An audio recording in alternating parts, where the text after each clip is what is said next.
Assalamualaikum warahmatullahi wabarakatuh. Selamat sore, salam sejahtera untuk kita semua. Terima kasih saya ucapkan kepada para peserta yang sudah bergabung dan saya ucapkan juga terima kasih kepada para panitia yang telah mempersiapkan acara ini. Hari ini webinar Infinis Cloud dengan judul Integrate Managed Services Your IT Department. Dan tentunya bersama saya, Nisa, yang akan menjadi host pada webinar hari ini.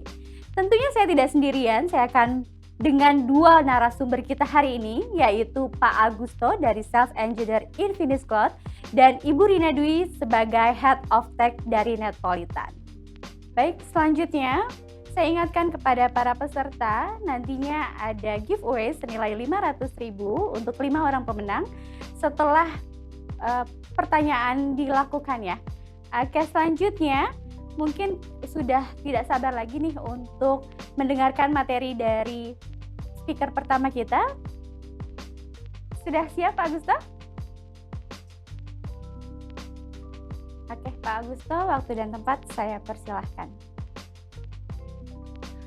Oke, terima kasih lagi kembali atas waktu yang telah diberikan kepada saya. Jadi ini adalah seri atau episode kita yang ketiga yang lebih menitik beratkan di Infinis, yaitu salah satu bisnis unit kami yang baru atau salah satu produk kami yang hal baru yang di kami adalah mengenai managed service, dan kebetulan yang untuk yang topik yang ketiga ini adalah bagaimana mengintegrasikan managed service dengan IT department.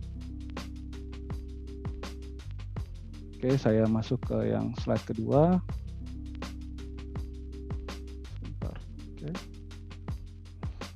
Oke, jadi tak kenal maka tak sayang, mungkin yang pada para ikut di seri pertama dan seri kedua dari episode Infinis yang managed service mungkin sudah sering lihat sekali slide ini. Jadi saya mungkin jelasin lagi, mungkin kalau ada yang baru, mungkin belum ada yang tahu apa sih Infinis itu, Infinis Sistem Indonesia itu, dan apa aja sih yang dikerjakan oleh Infinis. Jadi kami sendiri PT Infinis itu sudah beroperasi dari 2007. Pada awal mulanya itu kami bergerak di file hosting aja, jadi menggunakan Exchange Service, Exchange 2003 pada saat itu, dan kami juga mulai termasuk pionir ya di dalam hosting dalam email service yang menggunakan Microsoft Exchange.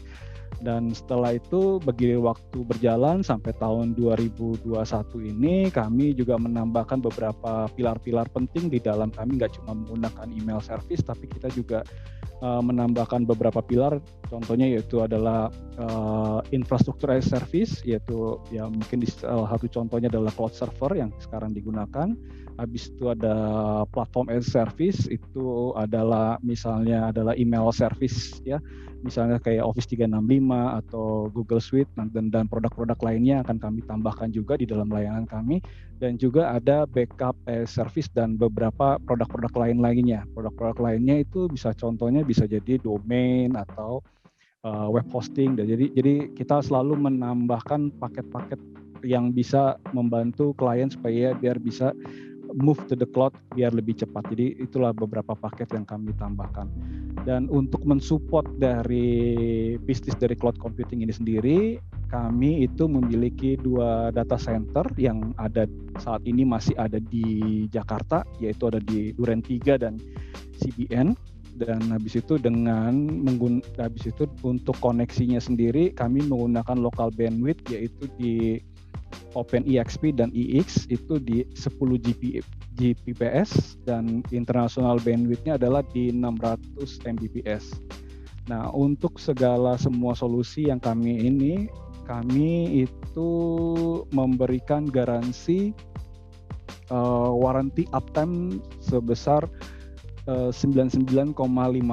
Jadi kenapa kami sebutkan 99,5%? Kenapa nggak berani 99,9 atau ini kan? Jadi kami sebenarnya tetap berusaha untuk selalu mencapai 100%. Tapi 99,5% ini mungkin bisa diasumsikan bahwa misalnya kita ada maintenance host server kami misalnya, atau maintenance dari server hosting kami supaya untuk semua service yang jalan di atas itu biar bisa up and running. Jadi makanya kami ada beberapa restart di hostnya, tapi nggak bilang bahwa semua host dalam satu merta langsung di restart langsung ya, tapi beberapa step-step aja. Jadi misalnya kami ada service yang email, kami restart dulu, baru habis itu juga itu bertahap, nggak cuma satu server atau apa, tapi tahap. Tapi mungkin dari 995% ini itu bisa diasumsikan kira-kira kalau dari perhitungan kalkulator ya, biasanya secara default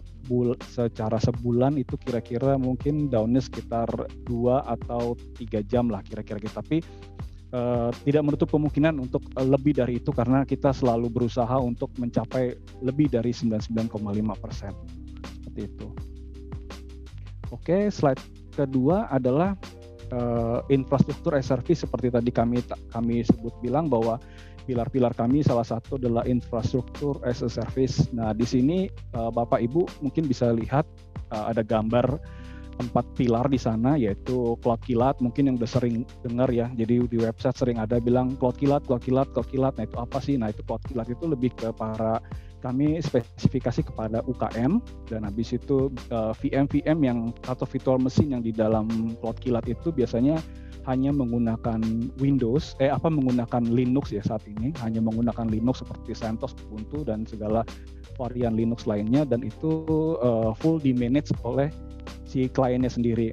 Nah, setelah itu kami juga ada satu lagi cloud kami sendiri ya, yang tadi ada di dua data center kami, yaitu Infinis Cloud. Nah, di Infinis Cloud ini kurang lebih mirip sama yang di Cloud Kilat, tapi kita di sini ada tambahan lagi, yaitu VM-nya bisa di under Windows Server. Jadi kalau di Cloud Kilat itu lebih ke virtual machine yang berhubungan dengan Linux, tapi kalau di Infinis Cloud itu bisa Linux dan bisa Windows Server juga.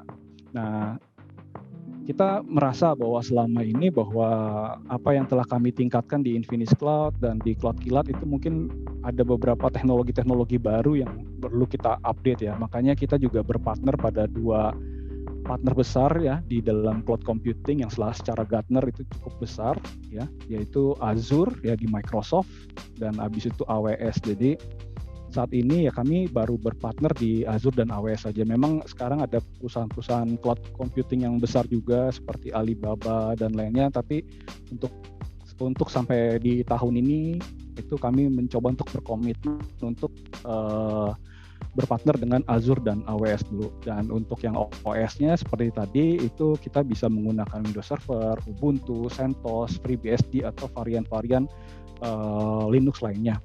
Nah, dari 4 pilar yang tadi itu kita bisa menerapkan tipe-tipe cloud yang kita bisa terapkan di perusahaan Bapak dan Ibu sekalian. Itu bisa public cloud, bisa private cloud atau hybrid cloud. Nah, mungkin saya akan berikan slide yang ini. Artinya apa sih bedanya antara public cloud, private cloud dan hybrid cloud. Nah, mungkin di gambar sebelah kanan itu bisa dilihat ya public cloud ya. Public cloud itu adalah semacam kayak awan atau satu produk solusi cloud computing yang Bapak Ibu mungkin nggak tahu di mana servernya atau apa gitu, misalnya di dalam situ. Habis itu diakses oleh beberapa perusahaan-perusahaan. Jadi bisa perusahaan B membuat aplikasi, membuat virtual machine di sana, perusahaan E, perusahaan C dan D seperti itu. Jadi itu dipakai dan itu di-share dari ini. Nah, kalau yang private cloud ini lebih cenderung kayak semacam resource dari server itu tidak terbagi. Jadi hanya untuk Bapak dan Ibu sendiri, perusahaan Bapak Ibu sendiri gitu. Jadi lebih ke spesifik. Jadi resource-nya, servernya atau resource internetnya semua itu hanya untuk spesifik ke perusahaan Bapak Ibu sendiri. Jadi itu mungkin lebih kita bisa contohkan itu semacam co-location ya, contohnya seperti itu. Nah, kalau hybrid cloud apa? Nah, hybrid cloud itu adalah gabungan antara private cloud dan public cloud. Nah, sekarang ini lagi tren yang menggunakan hybrid cloud ya, karena ada mulai era untuk perpindahan semua perusahaan-perusahaan itu pindah ke cloud computing semua. Jadi mungkin yang di on-premise-nya dia itu dipindahkan ke cloud. Jadi makanya menjembatani itu adalah menggunakan hybrid cloud.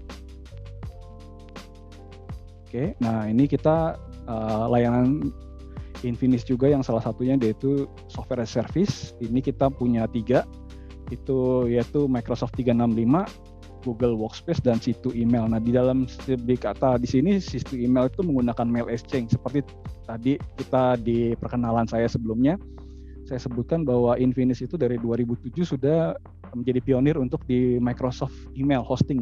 Nah, jadi kami tetap keep tuh dari 2007 sampai sekarang itu kita tetap masih menggunakan Microsoft Exchange. Nah, kebetulan karena kami lihat perkembangan semakin banyak dan perubahan teknologi di email service itu makin besar, jadi saat ini situ mail ini sudah tidak menerima lagi customer baru, jadi kita cuma keep existing customer yang ada, situ email aja. Dan untuk yang misalnya ada yang berhubungan mengenai email service yang akan ditujukan ke kami akan menyarankan Bapak dan Ibu sekalian itu menggunakan Microsoft 365 dan Google Workspace, karena feature-feature dan beberapa update yang cukup bagus di produk-produk itu cukup membantu kolaborasi Bapak dan Ibu sekalian. Nah, habis itu untuk yang software as service ini juga ada yang baru, kayak mungkin saya tidak tambahkan di slide saya. Yang baru yang kami lagi pelajari adalah kita lagi jualan namanya Odoo ERP, Odoo. Jadi kita ada rencana untuk berpartner bersama Odoo, dan kami juga lagi mempelajari Odoo itu. Mungkin itu nanti bisa tambahan dari slide kami selanjutnya mengenai software as service. Oke, nah sekarang ke backup as service ya, semua aplikasi baik di email, di infrastruktur itu pasti dibutuhkan namanya adalah backup, karena backup itu yang memproteksi data kita. Jadi kita bisa restore balik misalnya ada kejadian kena virus atau kejadian aneh yang terjadi dari aplikasi kita. Jadi kita perlu backup. Nah, jadi di sini kami juga menawarkan solusi backup as service. Di sini backup service-nya cukup ditawarkan ada beberapa poin, yaitu reliable dan fast ya, karena cukup cepat. Jadi Bapak Ibu cuma tinggal daftar ke kami berapa kapasitas gigabyte yang dibutuhkan. Habis itu langsung kita daftarkan ke control panel untuk backupnya, dan habis itu Bapak dan Ibu udah bisa tinggal install si backup agent-nya dan langsung melakukan scheduling untuk backupnya. Jadi cukup cepat, jadi tidak perlu lagi menyiapkan infrastruktur yang besar gitu, misalnya untuk sizing-nya. Jadi harus sizing misalnya, wah ini saya selama 1 tahun kira-kira backup service ini bisa jadi 1 tera gitu, tapi sekarang masih 100 giga nih, bagaimana nih? Oh gitu, jadi nggak perlu sampai berpikir-pikir pusing seperti itu. Jadi cuma tinggal daftar itu, habis itu tinggal gunakan dulu, pakai dulu. Misalnya memang saat ini 100 giga dulu gitu. Habis itu nanti kedepannya nambah itu cukup besar. Jadi makanya tadi lebih fast. Habis itu customize backup schedulingnya juga ada, jadi bisa dilakukan scheduling dengan periodik, atau misalnya mau override data yang backup yang tadi itu seperti itu bisa dilakukan dengan mudah. Dan itu habis itu complete protection more dari 20 platform ya, karena bisa juga backup ini bisa dijalankan untuk membackup di Windows Server, bisa membackup Mac, bisa membackup beberapa hypervisor lainnya seperti Proxmox, Hyper-V, atau VMware gitu. Jadi cukup oke lah gitu ya, complete protection-nya untuk yang platformnya gitu. Habis itu Secure Cloud Data Center from Acronis ya, kami jadi di sini berpartner dengan Acronis, dan data center-nya sendiri itu ada di Acronis. Ya, jadi Acronis sendiri adalah perusahaan backup yang cukup ternama dengan beberapa banyak sertifikat backup dan beberapa lisensi backup yang cukup membuat bahwa Acronis adalah data center yang cukup secure. Jadi kita mempercayakan untuk menggunakan backup service ini menggunakan Acronis backup gitu. Nah, habis itu nah sekarang saya lanjut ke 8 alasan nih kenapa kita pindah ke cloud dan nggak perlu tunggu-tunggu lagi. Kita udah saatnya nih pindah ke cloud, udah tahun 2021 ini ya gitu. Jadi contohnya beberapa poin ya, jadi banyak di internet saya baca, saya kumpulkan, tapi saya summarize lah, mungkin poin-poinnya sekitar 8 poin ya. Jadi contohnya adalah lower cost ya. Pertama pasti yang paling penting move dari on-premise ke cloud itu adalah pasti paling utama itu adalah costing, penghematan biaya. Bagaimana nih cara penghematan biayanya? Salah satu poin di situ yang saya tampilkan adalah lower acquisition cost, itu penghematan biaya dari lisensi ya, habis itu ya. Habis itu penghematan biaya dari ada lower hardware cost, itu penghematan biaya dari hardware, karena Bapak Ibu tidak perlu lagi beli hardware yang ditaruh di on-premise gitu kan, ditaruh, habis itu hardware itu pun nanti bisa ada masa waktunya. Jadi biasanya kira-kira hardware server itu sekitar 5 tahun mungkin sudah mulai expired, dan beberapa perusahaan hardware juga seperti misalnya kok contohnya Dell, SP gitu mungkin kadang-kadang beberapa part-partnya juga sudah susah dicari ya. Kadang-kadang kalau misalnya sudah cukup lama hardware-nya Bapak Ibu udah rusak, mencarinya juga cukup lama. Jadi kadang-kadang itu nggak masuk ke si vendornya lagi, tapi Bapak Ibu harus cari di refurbish di perusahaan-perusahaan yang bukan di under HP atau Dell atau segala perusahaan vendor itu. Jadi biasanya mencari ke sana. Jadi itu cukup headache ya buat perusahaan-perusahaan kalau misalnya servernya udah cukup lama dan harus perlu di-maintain. Jadi makanya dengan cloud ini cukup membantu sekali, karena hardware untuk cost itu tidak ada. Jadi tidak ada untuk membeli server. Habis itu ada minimal IT resource yang required untuk dijalankan, jadi lebih minim untuk IT yang menjalankan karena semua dijalankan oleh si vendor cloud itu sendiri. Habis itu less expensive to manage, jadi lebih kecil data di manage-nya karena update dan database-nya itu di-perform dari vendor cloud-nya.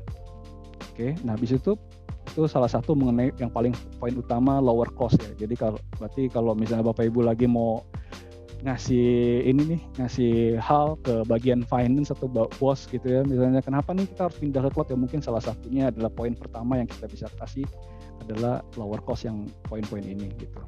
Nah habis itu poin kedua adalah better collaboration. Jadi secara riset itu tim yang lebih gampang ya mengakses dokumen di mana saja, habis itu akses dokumennya juga bisa kapan saja, cepat dan segalanya, itu sangat membantu di kolaborasi si para tim itu sendiri. Ya bisa dicontohkan mungkin zaman dulu itu seperti saya dulu misalnya skripsi gitu ya. Jadi saya bikin dokumen, saya skripsi dulu kebetulan bertiga gitu kan. Jadi harus ngerjain dokumennya sama-sama bertiga pada saat itu, memang lagi bertiga. Nah, jadi pada saat saya membuat skripsi biasanya saya bikin dulu nih, saya ngambil data punya dia, habis itu saya backup, saya save namanya misalnya skripsi 01 gitu. Habis itu saya membuat skripsi 02. Habis itu saya kirim lagi ke dia juga bikin lagi seperti itu. Jadi tiba-tiba itu kadang-kadang ada beberapa missing link tuh di dalam situ. Jadi bisa-bisa informasi yang saya berikan di dalam dokumen yang saya berikan bisa jadi tidak terupdate di dokumen yang dianggap itu adalah dokumen yang paling terakhir, the latest gitu. Nah mungkin better collaboration ini adalah salah satu poin yang untuk membantu dalam cloud computing. Nah habis itu high speed ya tentu, karena cloud computing itu biasanya internetnya cukup cepat. Jadi pada saat misalnya kita mau membutuhkan virtual machine atau service cloud yang ada itu tidak perlu membutuhkan waktu yang lama, hanya dengan hitungan jam, menit, jam atau detik kali sekadang, karena itu bisa langsung di build dan habis itu langsung kita bisa coba. Dan kalau misalnya perlu lagi misalnya untuk di downsizing atau di upsizing si sistem yang kita bangun itu langsung dengan cepat, dengan mudah. Jadi seperti itu high speednya. Nah habis itu backup dan restore data, poin keempat itu ya pada saat data itu di store di cloud, ya itu lebih mudah untuk dilakukan backup dan dilakukan restore dibandingkan di on premise, karena ya beberapa cara yang agak susah di on premise seperti itu. Nah habis itu poin kelima itu more flexibility dan agility, seperti tadi saya bilang. Jadi karena cloud itu lebih offer untuk penggunaannya itu adalah pay as you go, jadi sesuai dengan penggunaan yang ini Jadi kalau misalnya kita membutuhkan storage, kita membutuhkan storage tambahan, kita membutuhkan memori tambahan atau prosesor tambahan, itu kita nggak perlu pusing lagi. Kalau di on-premise kita harus ngecek kira-kira nih server kita masih cukup nggak gitu. Tapi kalau dengan cloud ya kita langsung tinggal request, naikkan, habis itu kalau memang butuh downtime, restart sebentar 5 menit, langsung restart, langsung up. Jadi flexibility dan agility-nya lebih fleksibel lah di cloud computing. Nah, habis itu poin ke-6 mobility, yaitu di situ disebutkan bahwa employee yang kerja dengan on-premise, remote itu lebih mudah akses dengan cloud service. Jadi dengan cloud yang ditaruh di internet itu jadinya si employee itu bisa cepat mengakses segala informasi yang ada di cloud itu. Nah, habis itu poin ke-7 itu minimal infrastruktur, di mana yang seperti tadi di poin pertama yaitu di lower cost ya. Jadi berarti company sudah mengurangi untuk biaya hardware, dan juga ada minim infrastruktur lainnya yang pendukung associate operational cost lainnya ya. Contohnya kalau server itu membutuhkan kedinginan suhu yang cukup dingin gitu. Nah itu jadi kita tidak perlu lagi memikirkan itu. Habis itu misalnya kita lagi nambah server lagi yang baru di dalam server kita, berarti kita membutuhkan beberapa catu daya yang perlu disiapkan. Kalau misalnya kita taruh di situ tiba-tiba langsung down gitu, nah itu kita tidak perlu pikirkan lagi electricity-nya lagi. Habis itu beberapa administrasi cost yang secara hardware dan software juga tidak perlu. Contohnya kayak software kita tidak perlu lagi maintain perpetualnya. Jadi misalnya seperti saya membeli Office 2013 gitu kan, saya beli sekali. Nah sekarang udah 2 tahun, anggap 2017 lah gitu ya. Nah sekarang ternyata Office terbaru sekarang udah 2020. Nah itu dengan menggunakan cloud itu, atau contohnya tadi Office itu udah belinya karena by SaaS, jadi kita tidak perlu lagi memikirkan kita terupdate ke 2020 ini. Jadi karena memang otomatis ketika kita bayarnya per bulan ya berarti nanti kita akan dapatkan latest dari software yang kita inginkan. Nah itu poin ke-8 adalah predictable budget pricing ya, tadi yang saya sebutkan di poin 7 tadi mengenai software administration cost. Jadi kalau SaaS itu tipikalnya adalah sold sebagai dijual sebagai subscription. Jadi apa yang kita subscribe itu yang kita bayarkan. Sedangkan kalau untuk IA sendiri infrastruktur itu kita bayarkan apa yang kita gunakan. Jadi kita misalnya contoh kasus kita misalnya menggunakan server yang baru kali ya dalam hari ini kita menggunakan server menggunakan dengan spesifikasi 2 core dengan 2 GB RAM dengan bisa 100 GB hard disk gitu. Habis itu ya kita bayar segitu aja gitu. Kita nggak membayar hal yang lebih yang lagi gitu. Jadi kita bayar cuma kebutuhan yang kita pakai. Dan juga seperti SaaS juga kita hanya membeli subscription-nya aja. Jadi contohnya kalau kita beli Office 365 tipe standar dengan jumlah usernya 30 ya kita beli 30. Jadi kita nggak perlu lagi kita bilang kita harus belinya 60 user nih karena ini, tapi yang kepake cuma baru 30, ya udah kita beli 30 dulu. Kalau misalnya nanti ke depannya nambah ada employee baru yang masuk ya kita tinggal beli satu lagi seperti itu. Jadi lebih sufficient. Oke. Nah ini yang seperti saya janjikan di hari kemarin mengenai tentang ROI, return of investment, tentang di on-premise dan cloud. Mungkin bisa dilihat dari gambar ini. Di bagian kiri itu table mengenai on-premise ya. Di bagian kanan itu cloud. Ya mungkin ini bisa jadi banyak sanggahan dan segalanya, tapi ini hanya perkiraan. Jadi makanya saya sertakan linknya juga tentang yang saya ambil gitu ya. Jadi kalau di situ contohnya bisa kita lihat VME server space itu sekitar 3.200. Habis itu VME desktop ya. VME desktop itu sama, jadi karena itu sama klien. Habis itu ada di situ ada VME server di 12.000 ya, di awal pembelian servernya. Habis itu kalau di cloud-nya sendiri itu di 14.000, dia tipe di AWS atau di Azure itu biasanya juga bisa menggunakan namanya upfront, atau mau on demand juga bisa, tapi ini anggapnya contohnya menggunakan upfront. Upfrontnya dia menggunakan 14.400. Habis itu dia beberapa insan server di dalamnya.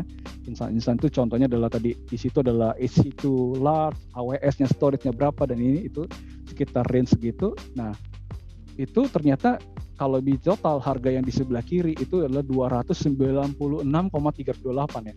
Sedangkan di cloud itu hanya 81.896. Jadi kalau lihat di poin yang lainnya itu banyak beberapa lisensi atau dan tab backup yang kita harus lakukan di pembayaran yang di cost di on-premise ya. Mungkin di cloud itu jauh lebih murah dan lebih ringkas. Jadi mungkin bisa menjadi tolak ukur Bapak Ibu untuk bisa coba memikirkan apakah memang kalau saya pindah ke on-premise itu ke cloud itu apakah memang biaya itu bisa lebih murah. Mungkin ini salah satu sampel contohnya ya gitu ya.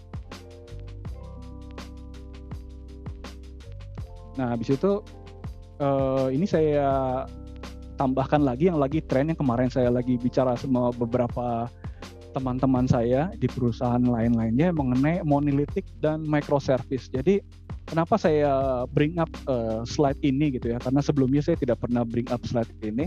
Jadi development itu di awal yang seperti kita lihat ya, development awal tuh dulu waterfall. Sekarang mulai agile. Jadi agile itu adalah jadi kita nggak bikin dari, kalau waterfall itu dari awal, dari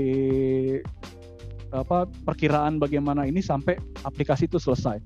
Sedangkan agile itu kita udah selesai dari misalnya kita punya modul banyak, itu kita bikin modul 1 langsung di deploy. Modul 1 deploy itu mulai development proses ini.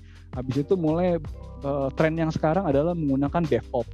Nah, aplikasi juga seperti itu. Dulu aplikasi itu mungkin hanya monolitik gitu. Monolitik itu adalah aplikasinya ya dibikinnya aplikasi udah selesai jadi, habis itu ada database-nya gitu, ada aplikasi monolitik. Nah, itu mulai jadi tier misalnya ada dibikin, dirubah lah jadi bisnis aplikasi, jadi ada bisnis layer-nya, ada front end layer-nya dan segalanya. Dan sekarang mulai berkembang menjadi ke microservice. Nah, sama juga dengan physical server. Physical server juga dulu awalnya kita cuma pakai satu fisik gitu. Nah, habis itu berkembanglah teknologi namanya virtual machine. Jadi ternyata dengan physical server ini kita bisa mengoptimiskan nih server kita. Jadi nggak boleh cuma satu fisik dipakai untuk aplikasi itu doang, tapi kita bisa bikin virtual server. Nah, akhirnya bangun virtual server. Dan sekarang kedepannya sudah mulai ke container. Habis itu sama juga data center, bisa pindah hosting dan cloud. Makanya sebenarnya cloud ini sangat memungkinkan untuk kita bisa berjalan secara seperti itu. Jadi kita mau misalnya teknologi kita masih monolitik, kita jalankan di cloud, itu bisa. Teknologi kita itu misalnya masih entire, kita bisa bikin aplikasi bertahap dengan tier itu juga bisa. Atau yang seperti sekarang microservice ya, seperti yang dilakukan oleh perusahaan-perusahaan besar lainnya atau fintech yang lainnya kita sekarang udah ini mereka menggunakan microservice. Ya, contohnya kayak Netflix atau fintech yang di Indonesia yang banyak sekarang seperti Dana atau OVO dan lainnya itu juga menggunakan microservice. Itu semuanya itu bisa diimplementasikan di cloud. Dan dengan keuntungan dari cloud adalah kita bisa mengoptimalkan salah satu barang-barang yang kita inginkan. Jadi misalnya kita mau bikin aplikasi sales order, ya udah kita bikin aja di cloud sales order aja gitu. Habis itu kita mau bikin lagi purchasing order, kita bikin lagi purchasing order, dan itu kita bisa dengan gampang membuat utilisasi resource-nya. Jadi kalau sales order mungkin ya kecil nih, cuma mungkin 1 giga aja gitu. Nah, atau purchase order kita besar mungkin 2 giga, itu bisa gampang. Atau lebih ke elastic computing gitu misalnya. Jadi contohnya kita bikin service kita ini lebih ke elastic computing. Jadi kalau misalnya tiba-tiba ada demand yang gede diakses oleh si code dari si sales order ini, langsung dia bisa mereplicate atau bisa membesar memorinya, sehingga setelah itu nanti kalau udah selesai penggunaan ternyata demand-nya kembali normal lagi, dia bisa turun lagi. Itu sangat mudah dilakukan di cloud computing dibandingkan di on-premise. Di on-premise kita mungkin harus beberapa tools-tools yang kita install yang agak mirip dengan di cloud supaya bisa mengimplementasikan microservice seperti itu. Itu mungkin dari yang saya amati selama ini. Nah, oke. Nah sekarang saya mendirikan tentang bagaimana nih caranya kalau kita mau subscribe ke Infinis. Jadi saya bagi dua hal ya. Satu adalah kita sebagai kliennya itu butuh nggak nih cloud service. Nah pada saat butuh kita ada bagi dua, di Cloud Kilat dan di Infinis Cloud. Nah kalau di Cloud Kilat itu lebih nggak manage service. Jadi semuanya ya Bapak Ibu bisa kerjakan. Jadi beli virtual mesinnya, habis itu diisi di dalamnya apa, di manage seperti apa, setup di dalam VM itu mesinnya seperti apa, itu kita serahkan. Nah itu di Cloud Kilat. Nah kalau di manage service di Infinis Cloud sendiri itu pertama kali adalah kita bisa ketemu dulu dengan saya atau dengan tim technical lainnya dan sales untuk nge-grab nih informasi Bapak Ibu apa nih yang diperlukan gitu. Jadi butuh speknya seperti apa yang mungkin ada beberapa yang kita mesti tambahkan atau kurangkan, itu yang cukup aja saat itu bisa gitu. Jadi ada pre-consultation-nya dari kami. Habis itu kami juga memberikan trial service sekitar 14 hari ya, dari 7 sampai 14 hari kami berikan trial service. Nah setelah trial service itu, nah terserah jadinya Bapak Ibu mau langsung join sebagai Infinis Cloud customer kami, atau nanti mungkin ya nanti period nantinya kita akan join lagi seperti itu. Itu terserah. Jadi kita sudah berikan trial service sehingga memastikan bahwa apa yang telah kita diskusikan, apa yang telah kita habis itu Bapak implement di Infinis Cloud kami, di service Infinis Cloud kami, dan ternyata itu cukup proven gitu, cukup bisa membantu. Dan ini akhirnya terserah Bapak dan Ibu sendiri untuk melanjutkan apakah mau lanjut atau ke kami sebagai Infinis Cloud customer. Mungkin seperti itu. Dan setelah itu ya nanti dari situ kita akan tambahkan namanya paket dari managed service dari Infinis Cloud sendiri. Sorry.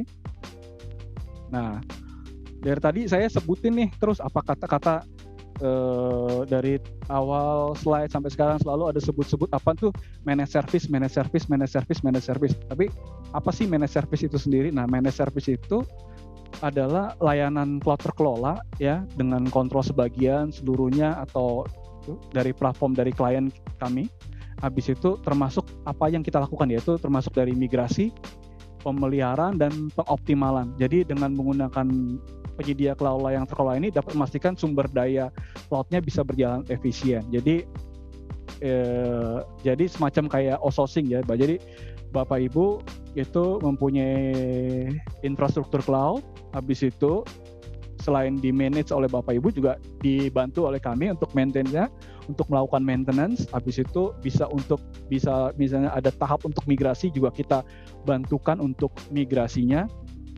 Dan setelah itu kita pastikan cloud-nya Bapak Ibu itu selalu berjalan dengan efficiently gitu, secara efisien. Itu mungkin artinya dari managed service. Nah, oke. Habis itu scope dari Infinis Managed Service itu terbagi menjadi dua sekarang ini. Poin pertama adalah automatically subscription service di under Infinis Cloud ya. Mungkin dari gambar yang tadi di sini itu bahwa pada saat Bapak Ibu yang ke bawah need managed service ke Infinis Cloud, itu otomatis Bapak Ibu akan dimasukkan dalam managed service-nya Infinis Cloud. Jadi ada price yang dimasukkan dalam managed service di Infinis Cloud. Kalau untuk yang self-service, Bapak Ibu bisa ke Cloud Kilat. Dan juga kami juga nggak menutup kemungkinan untuk memanage outsourcing Infinis yang cloud yang di luar dari Infinis Cloud. Jadi misalnya Bapak Ibu punya beberapa service di perusahaan Bapak Ibu sekarang, IT gitu kan, infrastrukturnya, nah itu ingin dibantu untuk di-manage oleh Infinis, ya mungkin nanti kami bisa lihat dulu topologi infrastrukturnya bersama-sama. Habis itu kita bisa lakukan sizing bagaimana apa yang kita bisa bantu di managed service di infrastruktur Bapak Ibu sekalian. Oke. Nah, habis itu ini adalah beberapa yang kami tawarkan di managed service untuk yang perusahaan. Pertama adalah monitoring. Jadi kami selalu memonitor service-nya Bapak Ibu sekalian, service-service apa yang ini supaya up and running. Habis itu reporting ya, kami beberapa perusahaan ada yang membutuhkan reporting, jadi kami memberikan report penggunaan resource-nya, activity resource-nya. Jadi dan itu juga nggak cuma penggunaan reportnya, kadang-kadang juga di poin ketiga itu adalah improve ya. Jadi kami juga memberikan saran-saran bagaimana cara mengoptimize service-nya biar running well gitu. Contohnya hard disk-nya sudah mau berkurang nih karena penggunaan, mungkin kita bisa improve di sana. Atau misalnya engine X-nya cukup berat nih karena aplikasi yang di-hit itu cukup banyak. Nah, itu ternyata mungkin saat ini masih bisa dioptimalkan dengan engine X yang di-setting buffernya. Nah, mungkin kita bisa improve di sana seperti itu. Habis itu poin keempat, proactive support. Jadi kami selain Bapak Ibu langsung otomatis support ke email ke kami ya, ke customer service, juga beberapa customer kami juga berikan grup ya, grup ke WhatsApp atau Telegram. Di situ di dalamnya nanti ada ikut beberapa supervisor dari beberapa tim teknikal kami dan beberapa tim teknikal juga di situ, yang jadi bisa lebih cepat jadi untuk membicarakan problem atau request yang ingin diinginkan gitu. Dan itu supportnya juga cukup lumayan karena kami ada tim yang cukup 24 jam 7.36.5. Jadi jangan khawatir bahwa weekend pun kalau Bapak Ibu ingin Telegram kami atau WhatsApp kami atau email pun itu akan dijawab terus sama tim kami, dan apabila memang langsung bisa dikerjakan akan langsung dikerjakan pada saat itu. Nah, habis itu poin ke-5 adalah remote support. Jadi kita able untuk remote troubleshoot request-nya. Habis itu maintain, yaitu ya pasti selalu memastikan bahwa service-nya Bapak Ibu atau service dari yang kita sudah janjikan sebagai managed service itu selalu up and running. Nah, dari poin-poin tadi ada beberapa benefit yang bisa kita simpulkan untuk IT managed service itu. Pertama adalah efisiensi, jadi lebih efisien. Jadi kami harapkan perusahaan Bapak atau dengan tim IT-nya juga itu bisa lebih fokus di core bisnisnya. Jadi core bisnis yang udah ada berjalan itu ditambah extend lagi service yang ada, itu bisa biar itu bisa di-outsource ke perusahaan kami atau di-manage oleh kami, dan jadi Bapak Ibu bisa fokus di sana. Habis itu productivity boost, jadi perusahaan dapat mengalokasikan resource yang tadinya sebelumnya ada itu bisa dialokasikan ke aktivitas lainnya. Nah, habis itu support from the expert. Ya, di sini kami tahu bahwa teknologi makin canggih dan kadang-kadang Bapak Ibu misalnya ingin membutuhkan, misalnya contohnya kayak membuat mail server menggunakan Zimbra gitu, misalnya contohnya gitu, virtual machine itu, atau virtual machine menggunakan teknologi lainnya gitu. Nah, tapi ternyata kalau di perusahaan on-premise kan biasanya membutuhkan orang yang kompeten di sana dan paling yang cukup bisa di sana dan bisa membantu hal-hal lainnya di expert itu. Nah, jadi diharapkan dengan support from the expert ini kami memberikan tim-tim kami yang cukup experience di bidang yang sudah yang diinginkan gitu. Jadi tidak perlu Bapak Ibu khawatir dengan kekurangan resource yang ada untuk membantu perusahaan Bapak Ibu sekalian bisnisnya. Habis itu poin keempat, uptime dengan with SLA, ya, karena pasti kami akan memberikan service level agreement, memastikan bahwa operasional dari sistem yang dipercayakan itu selalu online. Habis itu yang ke-5 itu improve business competitive, itu jadinya perusahaan bisa fokus di bidang itu aja gitu. Jadi kita biar bisa dikerjakan oleh kami. Habis itu reinvest bisnis dengan menggunakan Infinix Cloud Managed Service, company dapat meralokasikan fund-fund yang sebelumnya itu ke teknologi IT yang lainnya. Jadi seperti itu. Jadi bisa reinvest ke bisnis yang lainnya. Mungkin itu adalah 6 poin dari benefit dari IT Managed Service. Nah, habis itu apa nih dari Infinis yang managed service-nya? Yang pertama tentu adalah Cloud Management Operation. Di sini kami mempunyai Infinis Cloud, ada Cloud Kilat juga, Azure dan AWS itu bisa di managed service oleh kami. Habis itu ada infrastruktur management dan operation, kita mau offering dari engineer kami untuk bisa membantu atau memonitor server dan storage dari network yang dari perusahaan Bapak dan Ibu sekalian. Habis itu backup as service, kami menawarkan backup as service. Habis itu untuk disaster recovery juga kami bisa memberikan solusi bagaimana perusahaan Bapak Ibu ingin mengimplementasikan disaster recovery, dan itu nanti kita bisa diskusikan lebih jelas dan bagaimana cara implementasi dari instalasi sampai implementasi si disaster recovery-nya. Mungkin itulah beberapa poin-poin Infinis Managed Service. Oke, ya mungkin dari saya, slide terakhir saya adalah tentang Infinis Managed Service. Mungkin terima kasih atas waktu yang telah diberikan kepada saya. Baik, terima kasih Pak Agusto atas presentasinya.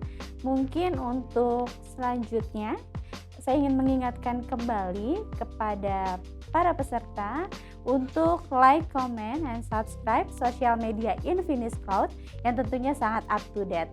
Untuk selanjutnya, kita akan mendengarkan materi dari Ibu Rina, PT Netpolitan, yaitu Ibu Rina. Sudah siap, Ibu?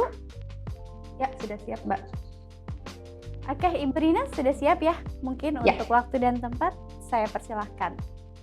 Baik, terima kasih Mbak Nisa untuk waktu dan tempatnya, dan terima kasih juga telah diberikan kesempatan untuk melakukan sharing materi gitu ya, atau sharing case study yang berkaitan dengan managed service yang telah dijelaskan oleh Pak Agusto sebelumnya. Oke, baik, seperti yang sudah saya sampaikan sebelumnya, saya dari PT Netpolitan. PT Netpolitan ini adalah salah satu perusahaan yang menggunakan jasa cloud service dan managed service-nya dari PT Infinis. Nah, di dalam kesempatan ini saya akan memberikan sharing gitu ya untuk beberapa case study yang pernah kita implementasi atau pernah kita alami dengan Infinis gitu. Sebelum sampai ke case study, mungkin saya akan perkenalkan dulu mengenai Netpolitan dan produknya apa, untuk supaya pada saat saya menjelaskan case study itu lumayan terbayang gitu ya, kira-kira apa sih service atau produk yang disupport oleh PT Infinis. Oke, saya dari PT Netpolitan. PT Netpolitan sendiri itu adalah perusahaan digital learning specialist. Artinya di sini kami memprovide secara digital platform maupun materi pembelajaran dalam bentuk digital.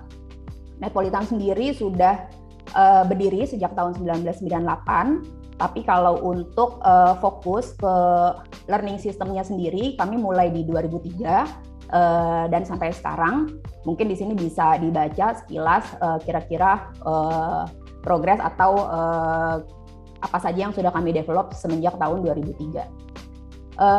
Ini adalah klien-klien kami selama ini dari 2003 sampai saat ini. Ada dari financial sector lumayan banyak, kemudian ada dari beberapa industri, ada tech and communication juga, ada beberapa dari government, dan beberapa financial service and banking gitu.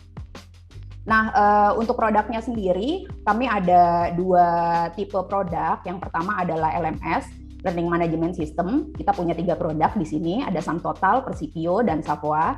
Di sini adalah LMS itu adalah sistem yang akan membantu user dalam melakukan pembelajaran online. Seperti itu kira-kira untuk LMS. Terus kemudian produk kami yang kedua adalah learning content. Jadi artinya setelah kita memiliki sistem LMS, kita harus mengisi sistem itu dengan materi-materi pembelajaran agar user dapat mempelajari materi pembelajaran tersebut melalui online, gitu ya kurang lebihnya. Jadi ini kedua produk kami. Ini adalah contoh produk kami yang sudah digunakan oleh beberapa perusahaan. ini adalah LMS-nya, Learning Management System-nya. Terus kemudian ini adalah jenis-jenis kontennya. Jadi kalau di perusahaan Bapak Ibu ada materi pembelajaran yang lumayan spesifik gitu ya berkaitan dengan profil perusahaan, ini bisa disesuaikan. Kami bisa membuatkan materi-materi pembelajarannya yang kemudian nantinya materi pembelajaran ini bisa dimasukkan ke dalam LMS gitu. Jadi kurang lebihnya mempelajari materi pembelajaran tersebut secara online di dalam LMS-nya. Ini saya cepat saja share beberapa materi-materi yang sudah pernah kita buat. Nah, untuk LMS sendiri, sistem atau platform pembelajaran itu, kami ada beberapa fitur yang kami implementasikan pada sistem itu. Mungkin saya akan coba jelaskan satu persatu secara singkat aja. Jadi kalau Bapak Ibu menggunakan produk kami, Bapak Ibu bisa mengimplementasikan komunikasi sesuai dengan desain perusahaan. Ini contohnya beberapa perusahaan yang setelah menggunakan produk kami, ini yang sudah dipublish di Play Store. Kami ada di Android maupun di iOS juga. Ini bisa disesuaikan dengan profil perusahaan untuk warna, logo, selama dari perusahaan tersebut memiliki standar profil perusahaan gitu, itu bisa kita sesuaikan. Terus customize interface, artinya kalau misalnya di perusahaan ada yang punya identity warna biru gitu, kita bisa menyesuaikan warna biru, ada yang warna merah gitu. Terus kemudian kalau dari perusahaan ada kebijakan untuk melakukan integrasi dengan third party gitu ya. Contohnya nih salah satu klien kami melakukan integrasi dengan third party yaitu dengan GoPay. Contohnya di sini adalah setiap karyawan yang telah melakukan suatu pembelajaran gitu ya dalam satu course nanti akan mendapatkan poin. Contohnya misalnya poinnya 100 gitu. Jadi setelah melakukan 100 course maka akan mendapatkan 1 juta. Nah, ini nanti otomatis akan dibayarkan melalui GoPay poin ke nomor GoPay karyawan tersebut. Kurang lebihnya seperti itu. Ini adalah salah satu contoh integrasi yang kami lakukan. Ada beberapa juga integrasi yang dilakukan dengan third party dan itu sangat memungkinkan sekali. Terus kemudian leaderboard di sini untuk melihat competitiveness ya antara karyawan gitu. Jadi semakin tergerak atau rajin gitu untuk melakukan pembelajaran. Ada learning history-nya juga. Terus kemudian setiap pembelajaran atau course yang sudah dilakukan akan mendapatkan digital certificate gitu. Digital certificate-nya juga akan langsung muncul di sistemnya, mobile maupun desktop gitu. Jadi benar-benar alur pembelajarannya itu mulai dari belajar, tes sampai mendapatkan sertifikat itu semua dilakukan secara online gitu. Nah, itu kira-kira produk dari Netpolitan.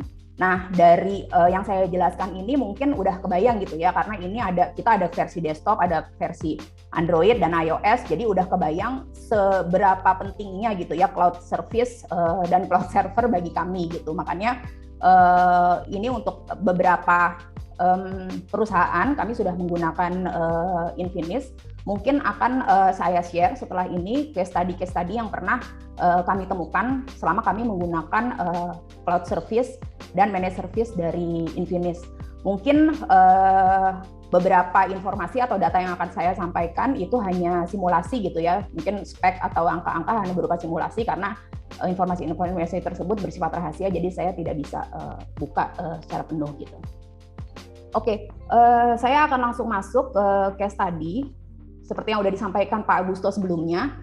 Untuk Infinis Cloud Managed Service itu terbagi menjadi beberapa bagian. Di sini saya akan memberikan contoh case study untuk 2 contoh gitu ya. Yang pertama untuk maintenance dan optimization, yang kedua untuk migration. 2 hal ini adalah memang case study yang terjadi selama kami mengimplementasikan produk kami ke klien-klien kami.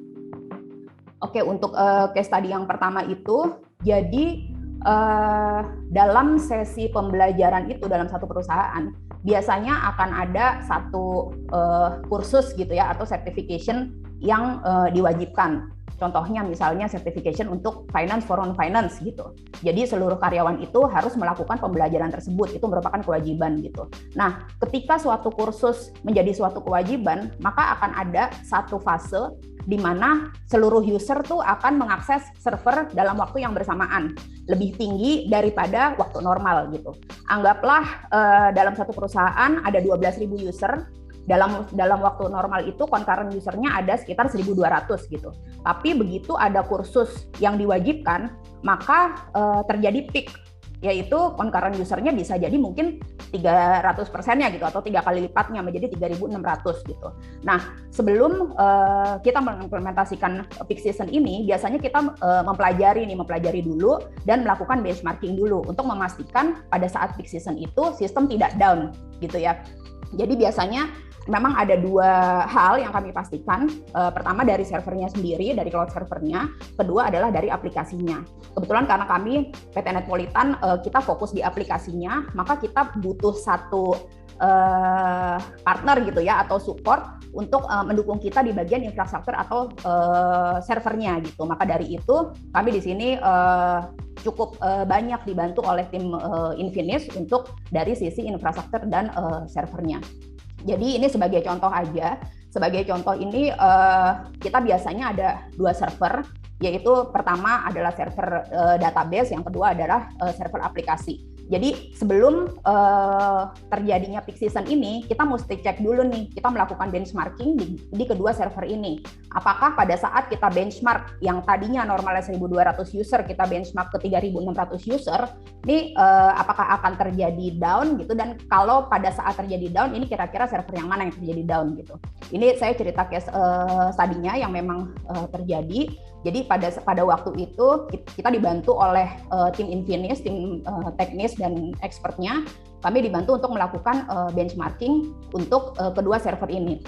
Nah, pada saat kami lakukan benchmarking itu terjadi ada CPU load yang cukup tinggi. Yang ini artinya dapat menjadi warning gitu ya. Hati-hati nih kalau misalnya dilakukan ini, maka akan terjadi CPU load yang tinggi gitu.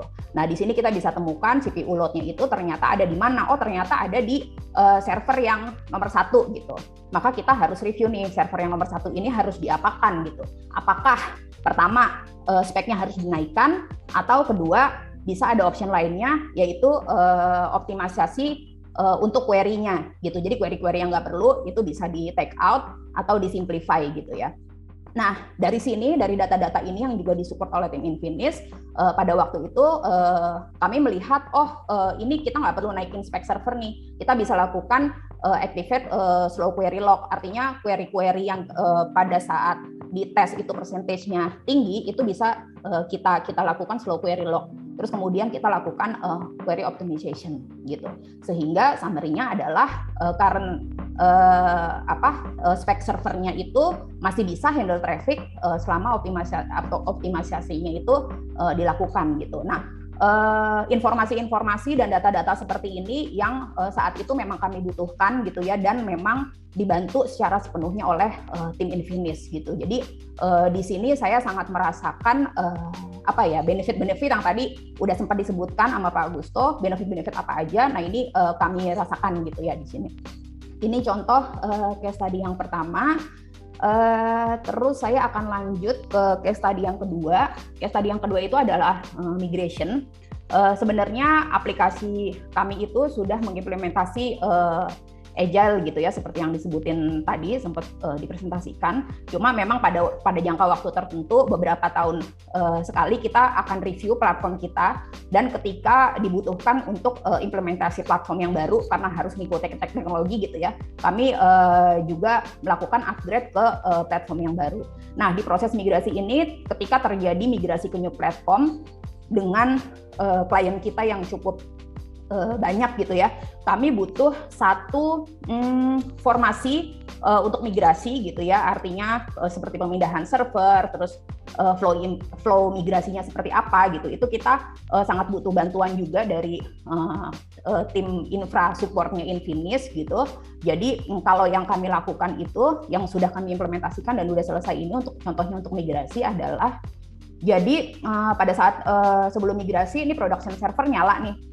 Production server nyala, on, masih digunakan oleh user. Terus kemudian sementara itu kami lakukan development di server yang lain. Ini semuanya menggunakan cloud ya, menggunakan server cloud untuk development. Terus kemudian setelah developmentnya selesai, kami lakukan tes gitu ya di staging server. Nah biasanya itu ini yang kami lakukan ke beberapa klien itu kami tidak memindahkan dari staging server ke production server, tidak seperti ini. Tapi dengan kesepakatan tertentu dengan tim Infinis, kami tuh di provide satu production server baru yang dari staging server nantinya akan naik ke production server, sehingga meskipun production server yang baru ini sudah diaktifkan, production server yang lama masih tetap dinyalakan meskipun tidak digunakan oleh user. Terus dalam jangka waktu 2 atau 3 minggu baru kemudian production server ini di wipe gitu ya, setelah di backup tentunya. Nah kira-kira itu flow migration server yang bisa saya sampaikan, yang ini memang sudah dibantu gitu ya oleh tim Infinis. Jadi mudah-mudahan dari case tadi 1 dan 2 yang udah saya sampaikan tadi itu bisa memberikan gambaran atas apa yang tadi benefit-benefit yang sudah diinformasikan oleh Pak Agusto. Kira-kira itu saja dari saya. Terima kasih. Silakan kalau ada pertanyaan saya kembalikan ke Mbak Nisa. Baik, terima kasih Ibu Rina atas penjelasannya, sangat detail sekali. Mungkin untuk selanjutnya kita masuk ke sesi tanya jawab. Oke, di sini sudah banyak pertanyaan dari para peserta. Kita jawab dulu ya dari Pak Rahmadi Puji.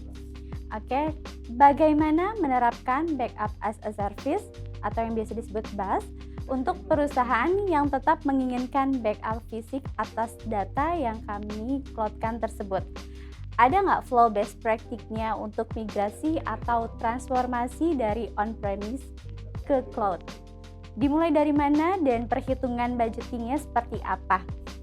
Baik, untuk ini bisa dijawab dari Pak Agusto dulu ya. Saya mungkin sharing screen sedikit mengenai backup service yang tadi saya sudah mention tentang kenapa reliably fast dan bisa di-perform lainnya. Coba saya share screen. Oke.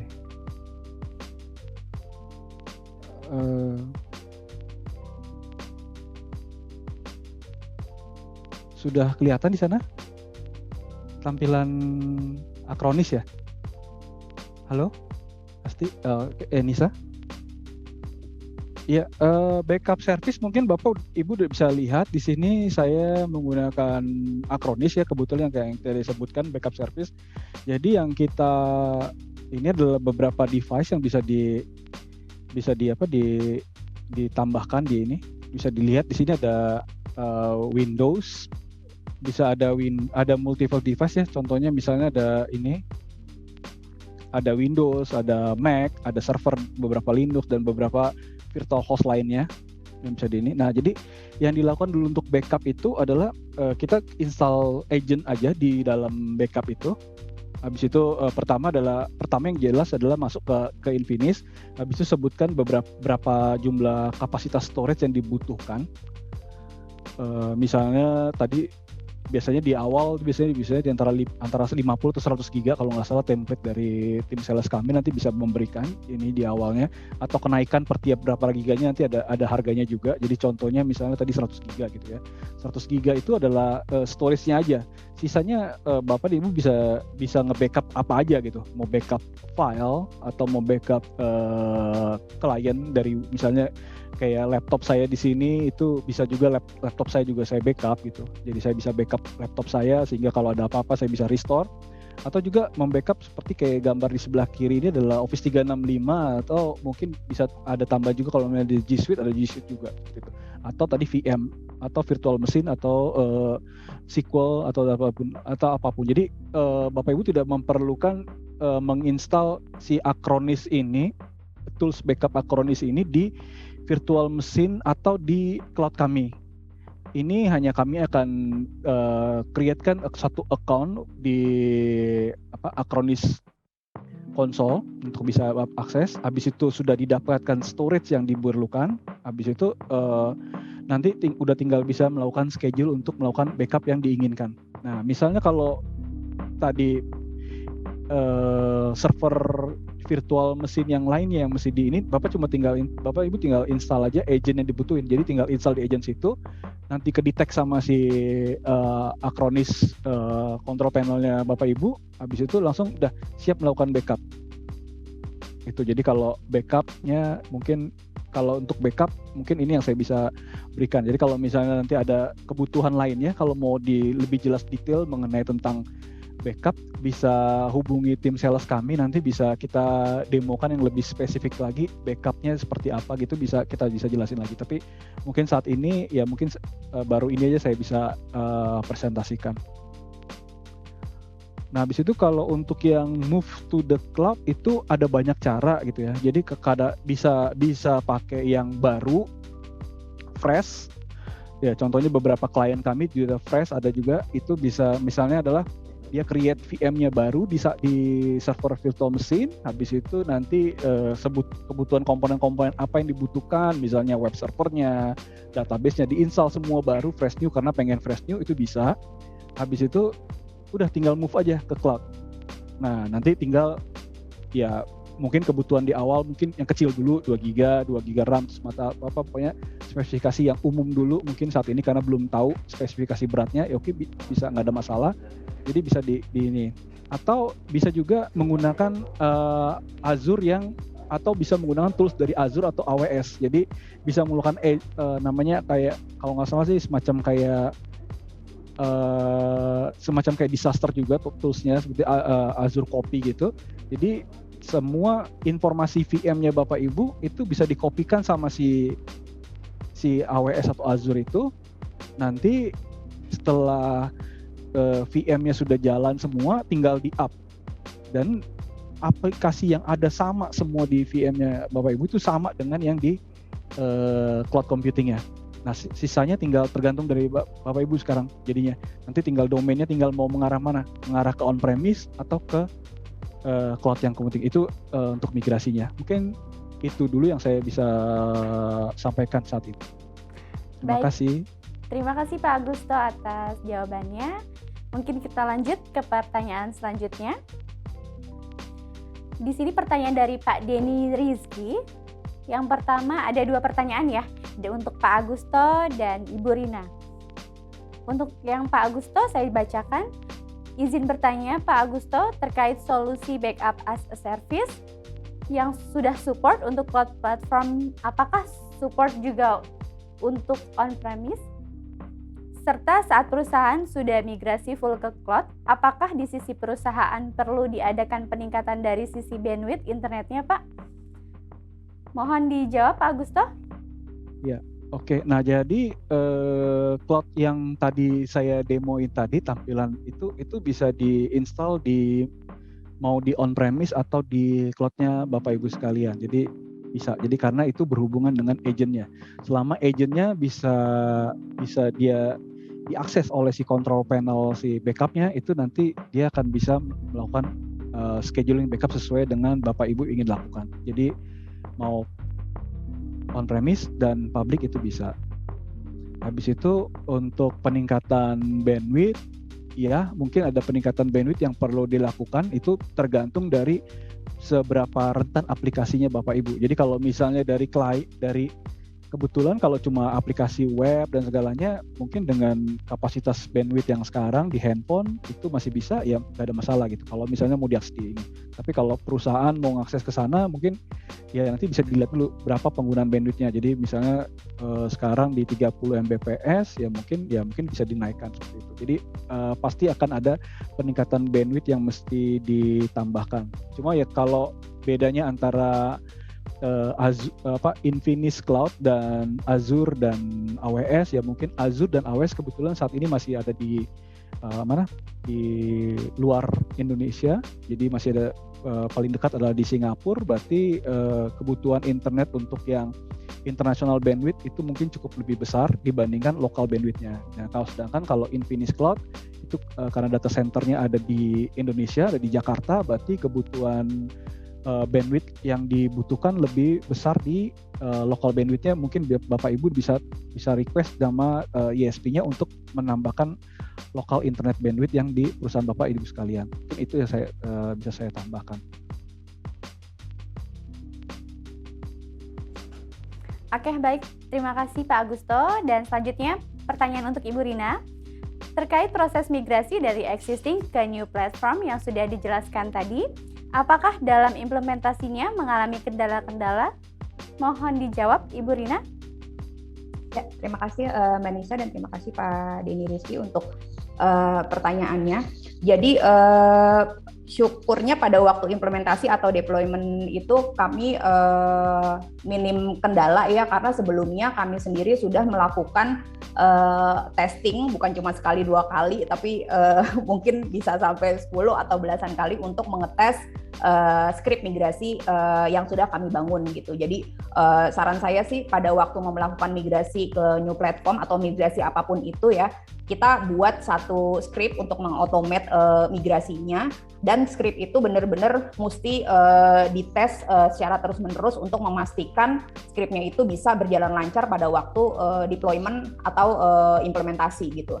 Jadi pada saat dites secara beberapa kali gitu ya sebelum implementasi, setidaknya kalau misalnya ada kendala atau error atau korup atau bermasalah, itu adanya di fase testing, bukan pada saat fase deployment atau implementasi gitu. Terus yang kedua, mungkin ini sih kalau untuk klien kami yang sudah cukup lama menggunakan LMS ini, artinya mungkin lebih dari 3 tahun gitu ya, itu kan datanya ada banyak banget nih, datanya ada sangat banyak dan sangat besar. Itu biasanya kita bagi menjadi 2 migrasinya, yaitu migrasi aset dan migrasi non aset.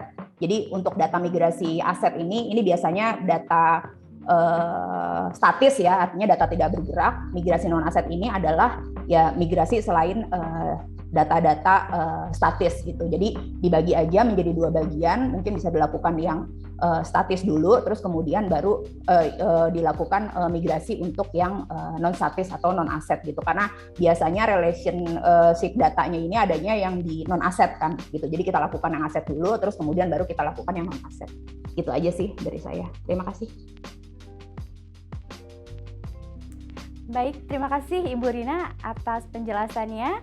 Mungkin saya ingin mengingatkan kembali ya untuk para peserta, mohon diisi link feedback form yang sudah ada di kolom chat ya. Nantinya untuk bahan evaluasi kita dan juga untuk menghubungi para peserta jika nanti mendapatkan giveaway saldo OVO atau GoPay senilai 500.000 untuk 5 orang pemenang. Kita lanjutkan kembali untuk pertanyaan selanjutnya ya.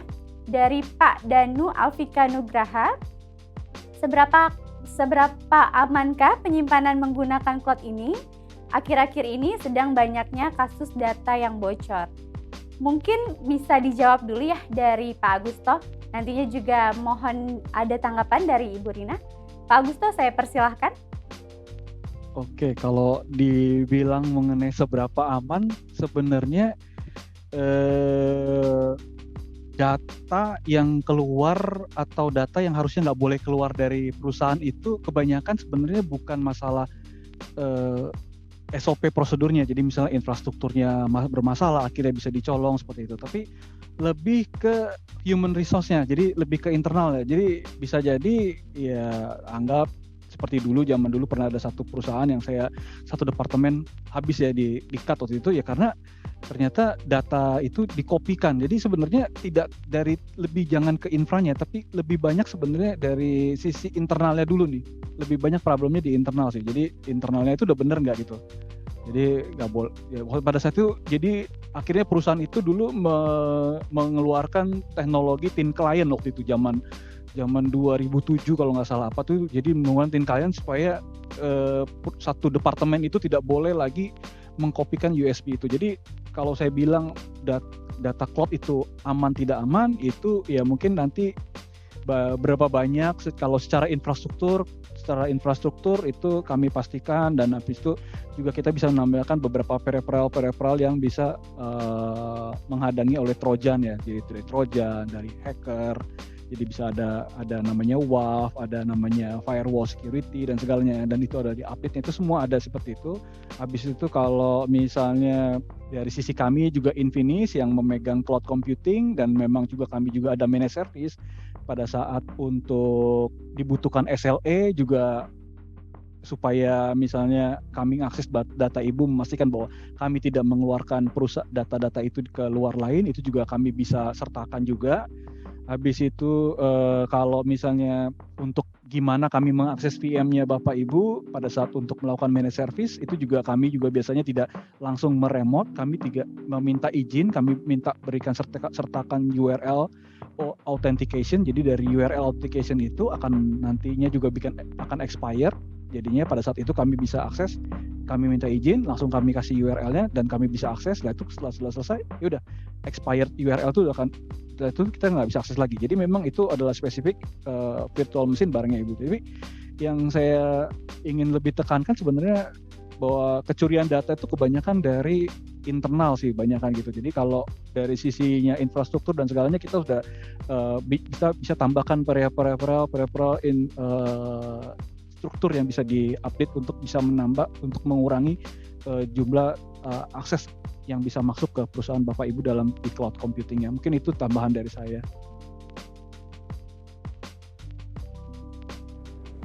Oke, terima kasih Pak Agusto. Selanjutnya mungkin Ibu Rina ada tambahan Bu terkait pertanyaan dari Pak Danu. Ya, kalau dari saya sendiri pada saat ini kami memegang lumayan banyak klien gitu ya. Dari masing-masing klien sendiri biasanya juga punya kebijakan IT tersendiri gitu. Ada yang memang database-nya tidak dibuka untuk IP public gitu. Ada yang memang di private tapi cuman low port-port tertentu gitu. Nah itu biasanya kami mengikuti kebijakan dari tim IT klien-klien kami gitu. Tapi kalau dari security data sendiri, kalau nggak salah di Infinis itu udah implement yang ISO itu ya Pak ya, 27001 itu ya kalau nggak salah ya. Nah itu mestinya itu udah bisa menjadi pegangan gitu ya untuk standar security kami gitu. Itulah kenapa kami mempercayakan untuk penyimpanan ini kita lakukan di Infinis gitu. Itu aja sih dua hal itu dari saya. Terima kasih. Oke, terima kasih Ibu Rina atas penjelasannya. Kita lanjut lagi ke pertanyaan selanjutnya. Dari Pak Agus Yuda, ini untuk Pak Agusto ya. Jika kita terminasi servicesnya sebelum jangka waktu kontrak berakhir, apakah ada penalti? Mungkin bisa dijawab dengan singkat Pak Agusto, silahkan. Oke, jadi sebenarnya sih tidak ada ya, kecuali kalau memang ada komitmen tertentu. Jadi dalam arti sebenarnya cloud itu adalah pay as you go, jadi terserah, jadi berapa jumlahnya. Jadi kalau misalnya kita biasa bayarnya sebulan, tapi bisa juga hitungannya harian. Jadi kalau misalnya hari itu jadi terminate ya berarti kita akan prorate di hari itu. Jadi nggak ada masalah sih sebenarnya. Kecuali kalau ada komitmen tertentu yang menghasilkan jadi ada diskon atau apa, nanti mungkin bisa didiskusikan lagi ke tim sales. Mungkin itu dari saya.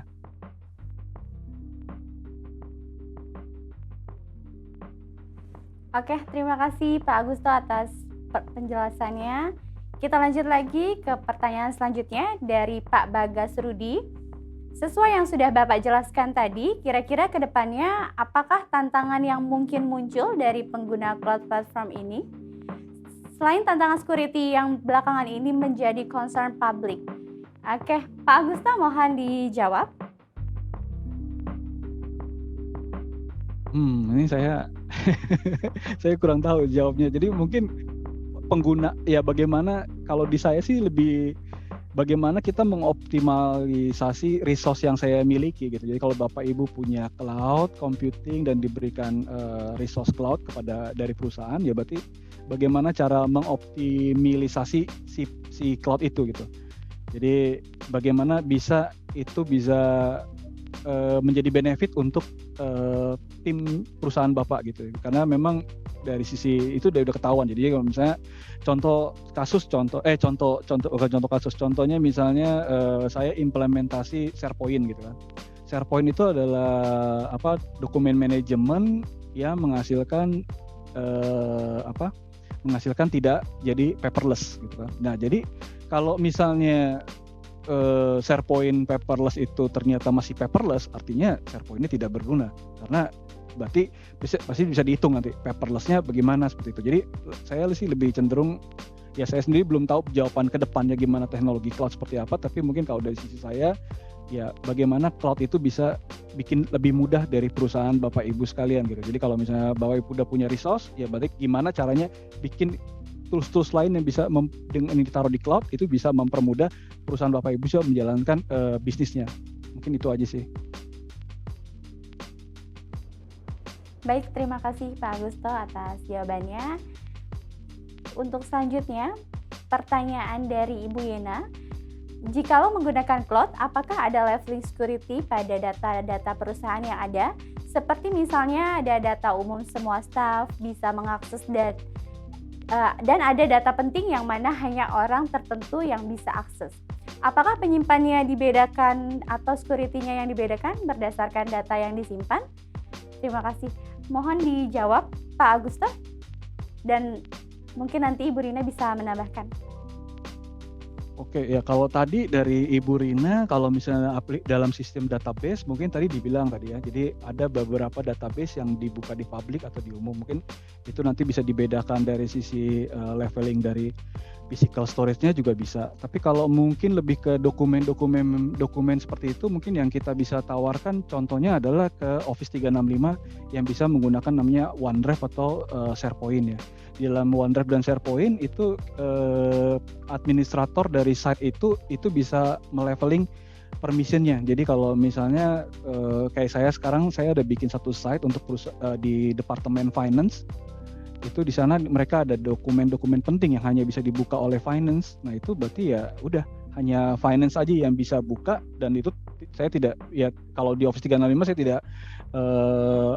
tidak perlu membuat misalnya ini ditaruh di drive apa, semua itu semua diotomatisasi oleh Microsoft Site. Jadi saya cuma tinggal melakukan permission-nya aja. Jadi dari site-nya permission si site-nya itu hanya bisa diakses oleh finance. Dan site finance itu bisa diedit oleh finance, ya berarti cuma dan finance. Tapi kalau misalnya tiba-tiba ada request dari perusahaan bahwa site dari finance itu bisa dilihat oleh tim sales gitu misalnya, atau dan dilihat sales tapi cuma dalam bentuk read only, itu kita bisa lakukan leveling sampai situ juga. Jadi bisa dari leveling sampai site atau sampai level itemnya juga. Jadi dalam level item itu adalah bisa level dari dokumennya. Jadi dokumen tertentu itu ya, atau saya sendiri gitu, misalnya saya sebagai owner dari dokumen itu, saya hanya pengen dilihat oleh Mbak Nisa gitu. Jadi akhirnya udah saya set permission dokumen itu hanya bisa dilihat oleh Mbak Nisa, jadi kita berdua aja yang bisa melihat, sedangkan yang lain tidak bisa. Mungkin itu aja sih dari saya. Oke, baik, terima kasih Pak Agusto atas penjelasannya. Mungkin bisa dilanjut Ibu Rina? Ya, mungkin kurang lebihnya sama gitu ya dengan jawaban saya sebelumnya mengenai data security. Yang pasti sih kalau untuk leveling kita kan bisa melakukan security dari level application, misalnya di level application kalau untuk contohnya produk yang kami miliki itu kalau di level application bisa nih nanti dibedakan akses untuk misalnya untuk staff, kemudian untuk manager, terus kemudian untuk director. Itu nanti bisa dipisahkan data-data apa saja yang bisa diakses oleh staff, tapi maksudnya bisa diakses oleh manajer tapi tidak bisa diakses oleh staff, ataupun sebaliknya, ataupun ke level atasnya. Tapi yang pasti itu semua dilakukan settingannya atau konfigurasinya di level aplikasi. Setelah di level aplikasi, kalau kita mundur ke belakang lagi, kita bisa memastikan data security-nya itu di level database gitu. Itu seperti yang sebelumnya saya sampaikan, mungkin si database-nya ini tidak menggunakan IP public gitu ya, sehingga tidak bisa diakses dari luar, ataupun kalaupun menggunakan private hanya port-port tertentu saja yang dibuka gitu. Terus kemudian kalau misalnya kita mundur ke belakang lagi, mungkin security-nya bisa dilihat dari sisi servernya atau VM-nya gitu ya. Nah itu kita harus memastikan bahwa server atau VM yang kita gunakan itu cukup reliable gitu ya. Artinya kayak misalnya implementasi ISO apa aja yang udah diimplementasi itu bisa dipastikan dari situ gitu. Jadi menurut saya sih ada di 3 level itu sih kalau untuk level ini. Oke, terima kasih Ibu Rina atas jawabannya. Untuk selanjutnya mungkin mohon maaf atas pertanyaan yang belum terjawab. Saya ingatkan kembali lagi untuk para peserta yang belum mengisi link feedback form-nya untuk segera mengisi, karena untuk mengevaluasi acara webinar hari ini dan untuk lebih baik ke depannya. Jangan lupa untuk follow sosial media Infinis Cloud, ada Twitter, Facebook, dan juga untuk bisa subscribe YouTube Infinis Cloud untuk melihat rekaman ulang webinar ini. Oke, untuk selanjutnya mungkin sebelum mengakhiri acara ini, saya berterima kasih kepada speaker kita hari ini, Ibu Rina dan Pak Agusto.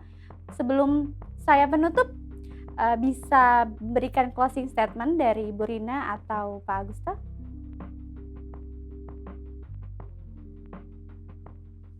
Apa mungkin Ibu Rina dulu, baru saya, atau gimana? Ya, boleh dari saya. Iya.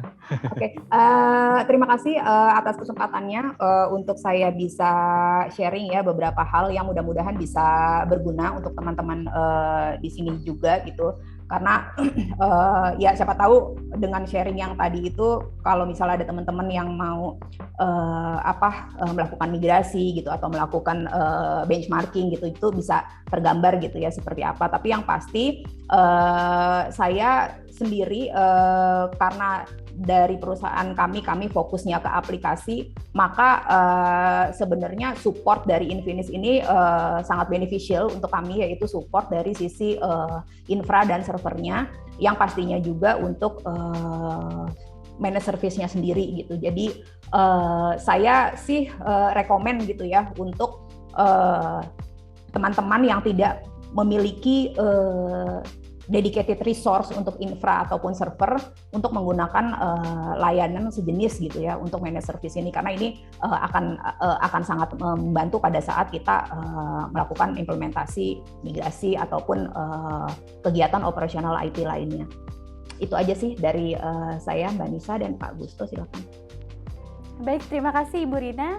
Mungkin Pak Gusto ada juga closing statement, Pak?